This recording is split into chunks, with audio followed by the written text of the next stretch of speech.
పోరాటానికి స్ఫూర్తి చిట్యాల ఐలమ్మ.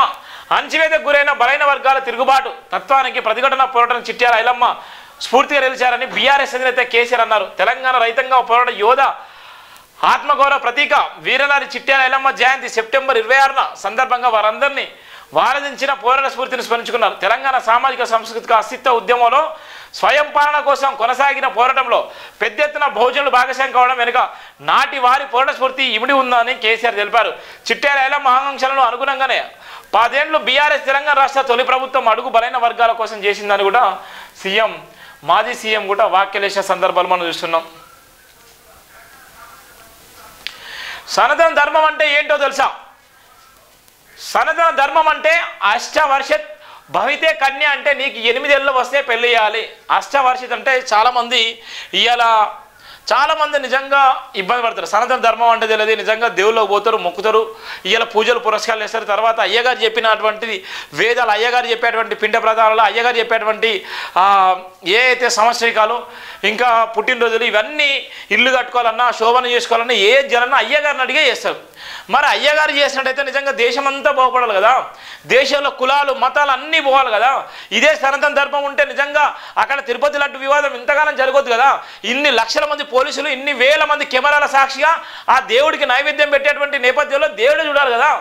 ఇవన్నీ ఏంటంటే సనాతన ధర్మంలో ఒక భాగమే. అందుకోసమే ఇక్కడ స్పష్టంగా సనాతన ధర్మం అంటే ఏంటో తెలుసా అనే ప్రధానంగా సనాతన ధర్మం అంటే అసలు ఏంటి? అష్టవర్షిత్ భవితే కన్య అంటే నీకు 8 ఏళ్ళు వస్తే పెళ్లి చేయాలి. అష్టవర్షిత్ భవితే అంటే కన్య అంటే నీకు 8 ఏళ్ళు రాగానే పెళ్లి చేయాలి. అది సనాతన ధర్మంలో ఒక భాగము. రెండోది, సనాతన ధర్మం అంటే నా స్త్రీ స్వతంత్ర మహార్వతి, స్త్రీలు స్వతంత్రానికి అర్హులు కారు సనాతన ధర్మం అని చెప్తుంది. స్త్రీలు స్వతంత్ర ధర్మానికి అర్హులు గారు. భర్త చనిపోతే భార్యను చేతి మీద సహగమానంతో చంపాలి. సనాతన ధర్మం అంటే దీనికి సంబంధించింది. భర్త చనిపోతే భార్యకు గుండు గీసి తెల్ల చీర కట్టాలి. భర్త చనిపోతే భార్యకు గుండు గీసి తెల్ల చీర కట్టాలి. ఇది నిజంగా ఉన్నటువంటి సాంప్రదాయాలు. ఇది సనాతన ధర్మంలో భాగం. ఒకవేళ నిజంగా భర్త చనిపోయి ఉంటే భర్తతో పాటు భార్యను కూడా చంపాలి. దాన్ని సతిసాగమానం అంటారు. ఇది సనాతన ధర్మంలో ఒక భాగము. సనాతన ధర్మం అంటే మగవాళ్ళు పంచగట్టి పిలక పెట్టాలి. మగవాళ్ళు పంచగట్టాలి, పిలక పెట్టాలి. అస్పృశ్యతను పాటించాలి. అస్పృశ్యతను ఎవరైతే ఉన్నారో ఆ అస్పృశ్యతను కూడా పాటించాలి. అస్పృశ్యతను కూడా పాటించాలి.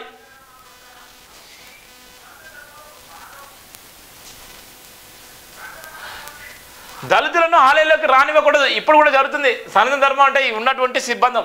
దళితులను ఆలయంలోకి రానివ్వకూడదు. సనాతన ధర్మం అంటే శూద్రులు చదువుకోరాదు, చదువుకుంటే వాళ్ళ చెవుల సీసం పోయాలి. సనాతన ధర్మం అంటే మహిళల్ని అన్నింటా అణిచివేసి పితృస్వామ్యం. సనాతన ధర్మం అంటే పుచ్చిపోయిన మనువాదం. సనాతన ధర్మం అంటే రాజ్యాంగ వ్యతిరేకం. సనాతన ధర్మం అంటే చతుర్వారి నిచ్చెన మెట్ల కుల వ్యవస్థ. సనాతన ధర్మం అంటే లౌకికత్వం లేని మత వ్యవస్థ. సనాతన ధర్మం అంటే 1000 ఏళ్ళు వెనుక ప్రయాణం. అమ్మ నేను వెనక్కి మళ్ళాను, ముందుకు నడుస్తాను. ఇలాంటి సనాతన ధర్మాన్ని కాపాడడానికే దేశవ్యాప్తంగా సనాతన ధర్మ రక్షణ బోర్డు ఏర్పరచాలని కొంతమంది నిజంగా పిచ్చోలు చేసేటువంటి వాక్యాలకి రాసిన సందర్భం.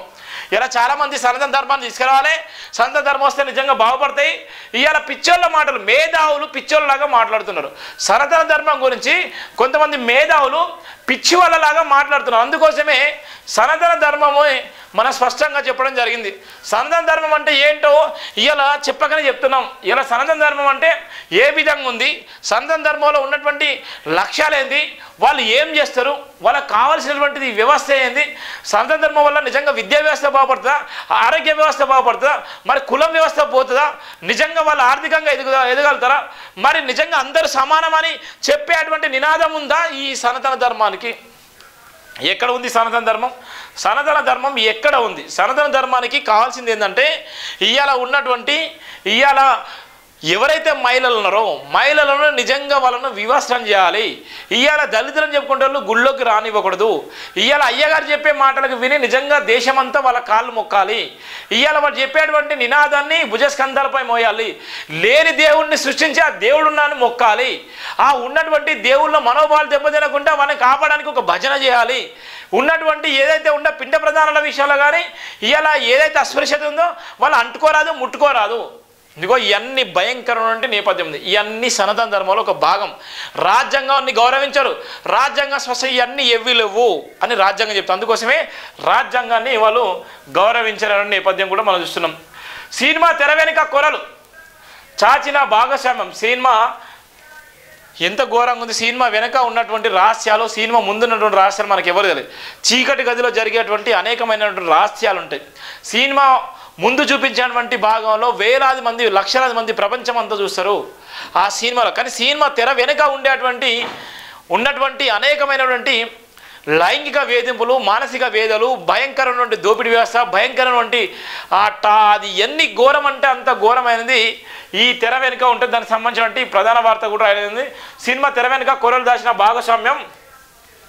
తెలుగు సినిమా పరిశ్రమలో పేరున్న డ్యాన్స్ మాస్టర్ మీద అతని అసిస్టెంట్ దాఖలు చేసిన లైంగిక వేధింపులు, దాడికి సంబంధించిన ఫిర్యాదు గురించిన చర్చ రెండు రాష్ట్రాల వందలాది మందిని కదిలించిన అతని మద్దతుదారులుగా మార్చే ప్రయత్నం చేసింది. ఆమె ఇన్నాళ్ళ తర్వాత ఇప్పుడు ఎందుకు ఫిర్యాదు చేసింది? ఇన్నాళ్ళు ఇష్టంతోనే అతనితో ఉంది కదా, ఆమెను ఎవరు వాడుకుంటున్నారు, అతని పట్ల అసూయతో ఈ ఫిర్యాదు చేయించారా? ఇటువంటి వాదనలతో నిండిపోయిన సోషల్ మీడియా ఇదే వాస్తవమన్న అభిప్రాయాన్ని కలగజేస్తుంది. తెలుగు సినిమా పెద్దలు కూడా నేరం రుజువు అయితేనే అతని మీద చర్యలు తీసుకోవాలి అంటూ ఆయనకు పరోక్షంగా మద్దతు కూడా పడుతున్నారు. పని స్థలాల్లో స్త్రీల లైంగిక వేధింపుల గురించి తెలుగు సమాజంలో జరుగుతున్న చర్చ దేశంలో ఇతర చోట్ల జరుగుతున్న చర్చలకి పూర్తి వ్యతిరేకంగా ఉంది. బెంగాల్లో ఆర్జీకర్ ఆసుపత్రిలో జరిగిన ఘటన తర్వాత రాష్ట్ర హింసా సంస్కృతి గురించి కాకుండా పని స్థలాల్లో లైంగిక వేధింపులు, దాడులను సమర్థించే సంస్కృతి గురించి అందరూ మాట్లాడుతున్నారు. వాటిని తిప్పికొట్టాల్సిన అవసరం ఉందని ఎంతోమంది వాదిస్తున్నారు. కేరళలో జస్టిస్ హేమ కమిటీ నివేదిక తర్వాత వివిధ సినీ కమిటీల బాధ్యుల లైంగిక వేధింపుల దాడుల ఆరోపణలు ఎదుర్కొని రాజీనామా చేశారు. కొంతమందిపై కేసులు నమోదై ఆ రాష్ట్ర ప్రభుత్వానికి ఆ చిత్ర పరిశ్రమలోని స్త్రీల్లో పరిస్థితులు బాగు చేయడానికి అనేక కొత్త సూచనలు చేస్తున్నారు. ప్రభుత్వం వింటుంది. విచిత్రంగా మన దగ్గర మాత్రం ఇలాంటి చర్చలు జరగడం లేదు. పరిశ్రమల ఆడవాళ్ళు పని పరిస్థితుల గురించి అసలు ఎవరు మాట్లాడలేదు. 2018లో శ్రీరెడ్డి ఇతర కళాకారులు తెలుగు సినిమా పరిశ్రమలో పురుషాధిపత్య సంస్కృతిని, లైంగిక దోపిడిని తమ నిరసన ద్వారా అందరి ముందుకు తెచ్చారు. ప్రస్తుతం సినీ పరిశ్రమలో ఉన్న పరిస్థితి ప్రకారం కొత్త వాళ్ళకి పనిచేసే అవకాశం రావాలన్నా, లేక అసోసియేషన్ కార్డు పొందాలన్నా కోఆర్డినేటర్ల పైన మగ మాస్టర్ల పైన ఆధారపడాలి. వారికి లొంగి ఉంటేనే అసలు పని చేసే అవకాశాలు వస్తాయి. పరిశ్రమ వారి మాట వింటే అనేక 24 క్రాఫ్ట్ సంఘాల్లో ఇదే పరిస్థితి. అంటే జానీ మాస్టర్కి ఆయన అసిస్టెంట్కి మధ్య సంబంధం వ్యక్తిగతంది కాదు, అది ఒక ప్రొఫెషనల్ సంఘంలో అధికారంలో ఉండే వ్యక్తికి కిందుండి వ్యక్తికి ఉండే సంబంధం. దాన్ని సాధారణ భాషలో గురు శిష్య సంబంధం అంటారు. గురువులు శిష్యుల్ని రక్షించాలి, భద్రత కల్పించాలి. జానీ మాస్టర్ ప్రవర్తించాడా? తనకంటే 20 ఏళ్ళ చిన్నదైన అమ్మాయి, అది మైనార్టీ తీరని వయసులో ఉన్న అమ్మాయి పట్ల అతని ప్రవర్తన బాధ్యతమైనదేనా? గురువులు శిష్యులని కామించి నిద్రించవచ్చా? పరిశ్రమలు నిలబడడానికి వచ్చిన కొత్త అమ్మాయికి ఆమెకు అవకాశాలు ఇచ్చి నియంత్రించగలిగే స్థాయిలో ఉన్న వ్యక్తికి మధ్య ఇష్టం, అంగీకారంతో ఉండే సంబంధం వీలవుతుందా? ఈ అధికార సంబంధాల వల్ల ఆ అమ్మాయి ఇన్నాళ్ళు వేచి చూడాల్సి వచ్చిందా? తన 16 ఏళ్ల నుంచి పడిన శ్రమ తట్టుకున్న భౌతిక లైంగిక హింస ఎందుకు కోరగాకుండా పోయి మళ్ళా జీవితం వరకు వచ్చే స్థితిలో ఆమె ఫిర్యాదు చేసింది. సినిమా పరిస్థితులు అత్యధిక శాతం తనకి మద్దతు ఇవ్వదని, వ్యతిరేకంగా మాట్లాడదని తెలిసి కూడా ఆమె ఇటువంటి సాహసం చేసిందంటే ఆమె జీవితాన్ని అవకాశాలను జానీ మాస్టర్ ఎంత తీవ్రంగా నేర్పిస్తున్నాడో అర్థం చేసుకోవచ్చు. ఆమెది అవకాశవాదమా, తన జీవితాన్ని నిలబెట్టుకోవడానికి చివరి ప్రయత్నమా అనేటువంటి నేపథ్యం అయితే స్పష్టంగా రాయడం జరిగింది. ఇది ఉన్నటువంటి సినిమాలో ఉన్నటువంటి అనేకమైనటువంటి సందర్భాలు, సినిమాలో ఏ విధంగా ఉంది, సినిమాపై ఏ విధంగా మోసం చేస్తున్నారు అనేటువంటి